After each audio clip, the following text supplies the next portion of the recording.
Kung isa kang computer store business owner or isa kang computer technician, tapos nagbabalak ka na magnegosyo, then tapusin mo tong video na to dahil meron akong isi-share sa inyo para maiwasan nyo po na malugi yung business nyo. So ngayon, ang tanong mga boss, bakit kaya nalulugi yung mga computer store business? So ito meron akong isi-share sa inyo. Isa lang muna, tapos yung iba, saka na lang yun. So isang dahilan mga boss, bakit nalulugi yung mga computer store business is dahil hindi sila naglilista. So ulitin ko mga boss, nalulugi po yung mga computer store business dahil hindi sila naglilista, hindi sila nagre-record. Hindi nila nililista yung mga expenses nila, hindi nila nililista yung mga income nila, hindi nila nililista kung magkano yung profit nila today.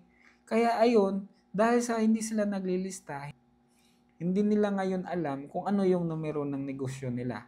So, nangyari din yan sa akin dati mga boss. Akala ko ang dami kong pera sa bangko. Pero nung na-check ko po yung payables namin, dun ko nakita na, naku, ang liit lang pala ng profit margin ko dito.